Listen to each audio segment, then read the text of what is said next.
I'm back with another IMR Scary Tales video. It's 11 minutes long. It is called Two True Creepy Horror Stories Animated. So I feel like with him, you never exactly know like what it is. So like I guess you have to wait till I'm actually watching it to like find out what the actual story is like surrounding, like camping or Home Alone or soccer, movie theater, or something like that. You know what I mean? So without further ado, let's get into this video. So it's about 11 minutes long, by the way. Again, creepy drummer. I'm an Irish female, and this happened back in 2007, when I was in my mid-20s. Okay. Back then, I loved going to clubs and dancing the night away. One particular night, I went out with some friends, which included my cousin Frank. We went to a nightclub, had some drinks, and danced to Daft Punk's One More Time, as well as other popular music at the time. I wasn't living in this town at the time, so I arranged to stay at Frank's house. We had the fridge stocked with beer for when we got back and planned on getting wasted. We probably left the club at around 1 a.m. and got a taxi to his house. Back at Frank's house, we spent a few hours listening to Led Zeppelin, Nirvana with a bit of Metallica thrown in for good measure. My cousin was in a rock band and loved the classics. At around 3 a.m., Frank's bandmate, Jack, called and asked if we could come over and stay. He had been clubbing at a different location and needed somewhere to crash. Frank lived alone in a 3-bedroom house, and being a single guy, he hosted a few wild parties over the years. Frank told him no problem. He can come over, but explained we were having a quiet night. In other words, not to bring anyone else. Jack came over and seemed super friendly. Being the drummer of the band, he looked exactly like what I expected. Long hair, Zeppelin t-shirt, and ripped jeans. His behavior changed not long after arriving.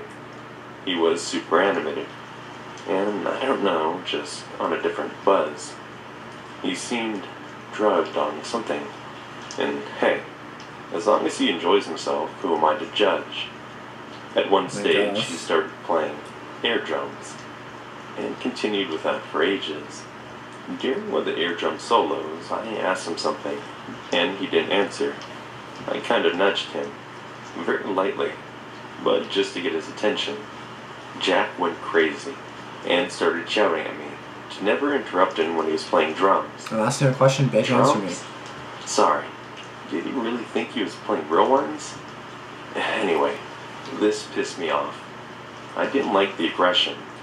Frank said, "Relax, man. There's no need to shout." Exactly. Jack replied, "No one should interrupt me when I'm in the zone, man. No one."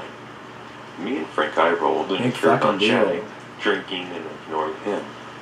The atmosphere changed after that, and after a short time, I went to bed. I don't know how long after. I wouldn't let him sleep there. I'd like, get the fuck out of my house. I heard this breathing sound in my room. Still in a drunken slumber, it took me a few minutes to register that the noise sounded like someone inhaling. Someone was in my bed, with a bunch of my hair in his hand, sniffing it. Oh my God. I froze, then said, "What the fuck are you doing?" Jack replied, "Relax. I'm just smelling your hair. I'm not gonna do anything." Well, adrenaline coursed through me, but I was stuck to the bed with fear, and the room was pitch black. I shouted, "Frank!" at the top of my voice, and in speedy time he ran in the room, turned on the light, only to find Jack in my bed, holding a handful of my hair. He said, "It's not what it looks like, bud. I was only smelling it." I was sleeping facing the door, so could see Frank. I dared not to look behind me to see Jack, but his voice sounded like that of a child that knows he's done something wrong and is about to get in trouble. Frank lost it. Told him to get the fuck downstairs. My cousin apologized and said get the fuck out of my house. He did not want to kick him out of the house in the drugged up state he was in. I don't care. The door had no lock, so my cousin slept in a chair in front of my bedroom door. Jack actually tried to come in again. I woke to Frank telling him to get the hell back downstairs, or he was going to kick him out of the house. Jack retreated once again. The next day he was gone by the time I woke up. But a few days later, when Frank tracked Jack down, he was told that he'd been mixing drugs with alcohol and was embarrassed by his behavior. Even though it's been years since it happened, It still gives me the creeps when I think about it. Those sniffing sounds, big, deep, slow inhales, still give me goosebumps. The band broke up not long after that, so I never had to meet him again. I was told he was a good guy, so he may have been on drugs that made him super strange. Just glad Frank was there. Or who knows how I would have got him out of my room.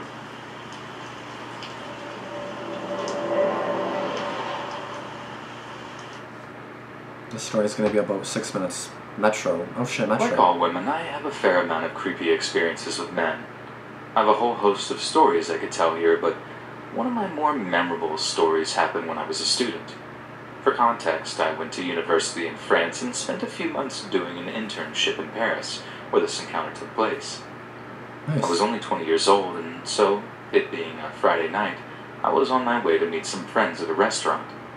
The apartment I was living in was in close proximity to a couple of metro stops, and the line I needed was a few blocks away on a pretty busy street.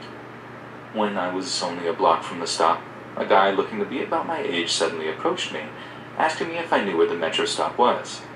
I indicated the large yellow M glowing above the stop on the corner and thought that would be the end of our conversation. I'll say in the end of the video. Instead, he fell into step with me, explaining that he wasn't from the city and didn't know the train lines too well. Okay. I said it was no problem, and he gave me a funny look as he asked, "You aren't from here, are you?" I thought. He was right.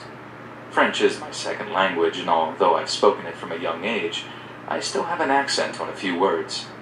Normally, I don't mind having an accent or people remarking that I'm not French, but when a guy you just met on the street one night comments on it, it can make you a little uneasy. I confirmed, though, that I wasn't French, and we actually ended up having a decent conversation as we walked to the metro stop, down the stairs, and through the turnstiles. During that first, and what would turn out to be our only conversation, he seemed nice enough and didn't set off any red flags. I told him where I was from and what I was studying, and he told me that he was in the city visiting some friends. We ended up getting on the same train, though even then I questioned whether he was actually going the same way as me or not, and kept talking until my stop.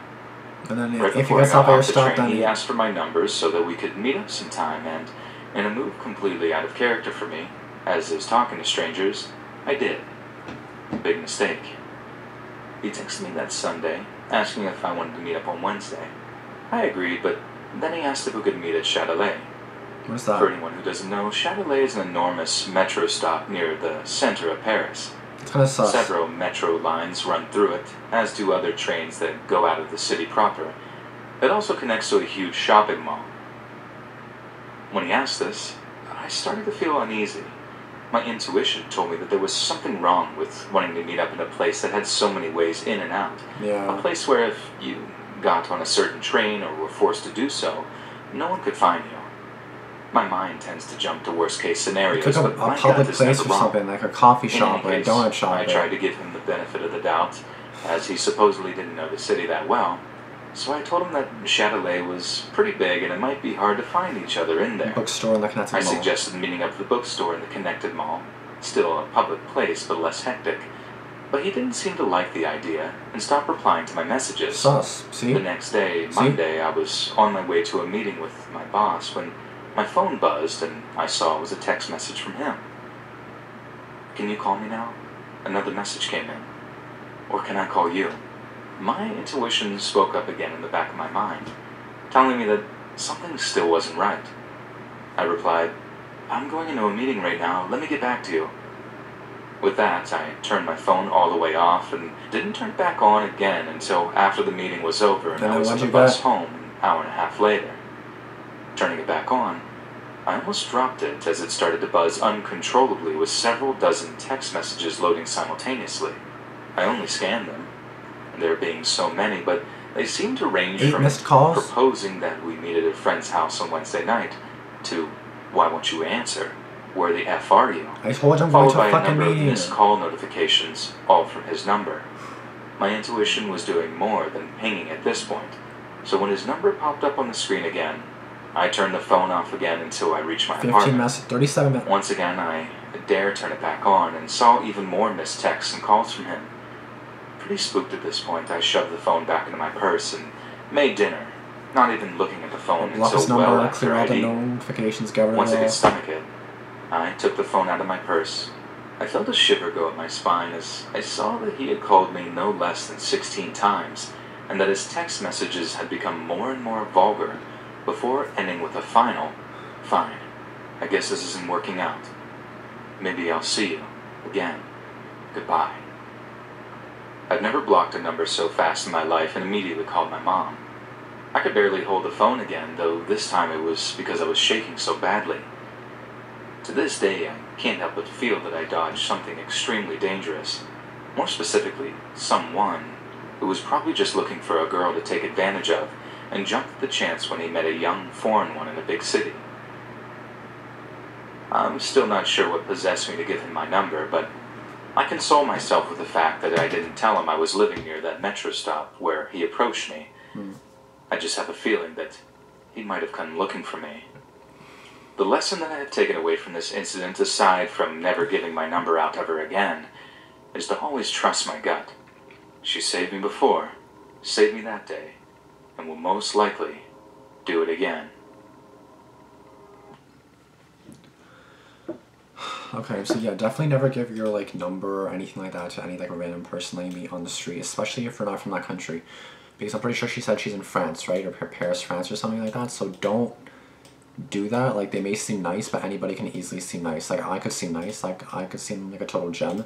But I'm not, you know what I mean? Like, I'm not saying I'm an asshole or a dick or anything. I can be, of course, but I mean, like, you know what I mean? Like, just don't trust anybody that you meet just because, like, they could easily be someone terrible. They could easily be an asshole. They could easily be a jerk. They could easily be a killer.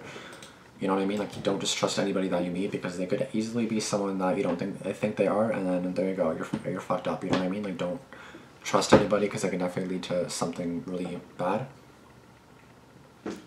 And then if it does, well then, you know, that's that. You know, like, you're kind of fucked. You know what I mean? Like, it's like, just be mindful and careful of like what you're doing and like who you're meeting, who you're giving your number to. And the thing I hate about people like that is like, I literally told you I'm going into a meeting, I'll message you later or I'll get back to you. You call a million times saying, why aren't you answering me? Why aren't you answering me? That's like me, like, let's say me, like, this is the same thing though. Like, let's say me and my friend, she says that she's going to work, like, I'll message you later, right? Or I'll message you on my break. And I'm like messaging her over and over again, like, why aren't you answering me? I'm calling her several times, no answer. And then I'm like freaking out saying, why the fuck aren't you answering me? And then it's like, hello, I just told you I was going to work. Like, what the hell do you expect? Like, hello, I just told you I was going to work. It's one thing if she opened the message and didn't reply and then he kept calling, that's one thing. But the fact that she said what she was doing or that she'll be taken or that she'll be like a bit busy for the time being, that just tells you that he's obviously a creeper that obviously doesn't care and is obviously on some kind of meth or some kind of drugs or drunk or something or just isn't right like mentally because like I just said that I'm busy. Like, anybody could easily say that, but at the same time, it's like, yeah, they said I'm busy, like, I'll get back to you later. Like, had he not done all that, then she easily would have messaged him back, you know what I mean? That's what I don't understand. Like, why are you trying to ruin it for yourself, and, you know, like, why are you, like, he easily could have, like, lured her in still, by not being such, like, a pervert, and not being such, like, a weirdo, and saying, like, yeah, like, give me your number, or, give, like, saying, like, why aren't you answering me, like, what the fuck, right? Like, he could have easily, like, actually met up with her and probably done something if he just didn't do what he did, you know what I mean? Like, that's what I don't get. Like, I'm literally giving him a tip on how he could have taken advantage of this girl. I'm glad that he didn't, obviously I'm glad that it didn't happen, but, like, you know what I mean? That's how you easily could have done that. Like, play along, just say, okay, convince her to, like, meet somewhere, and then you can do whatever the fuck you want there, you know what I mean? Like, I'm not saying that I'm mad that he didn't do it, but, like, you know what I mean? Like, I'm just saying, if he really wanted to do something that he easily could have if he just didn't do what he did. I don't get it. I don't know anymore, but some people are stupid, some people just aren't right in the head. That's all I gotta say to that. That's all it is, my dude. Like, I don't know, but just once again, be safe and be cautious of what you're doing because you never know what's gonna happen. You never know who's after, you never know who's trying to get to you. You just don't know anybody's true intentions unless they're your best friend, and even then, so you don't know if their intentions are the greatest. Unless you've known them for years, and even then, you can still never be sure, because, I don't know, you just never know with some people. Like, I'm not saying I doubt my best friends or saying that they would be a killer or anything, because, like, I feel like I know them pretty well 6 years into a friendship, but you know, just saying, like, just generally, like, don't trust anybody that you just meet. If you just meet them, you know, in a way I can be kind of hypocritical in the sense because like people I just meet, I'm like really nice to, and then they seem really cool. I add them up on something, and then it's like, you know, like obviously they don't turn out to be anything bad. Knock on wood. They definitely can turn out to be something like terrible. You know what I mean? So just be cautious. Be very like aware of what you're doing. Be aware of your surroundings, and just be aware of who you're talking to. Okay. That's all I gotta say. No more rambling on for me. That's gonna be it. Thank you guys for watching. I'll see you guys in the next one. Peace out.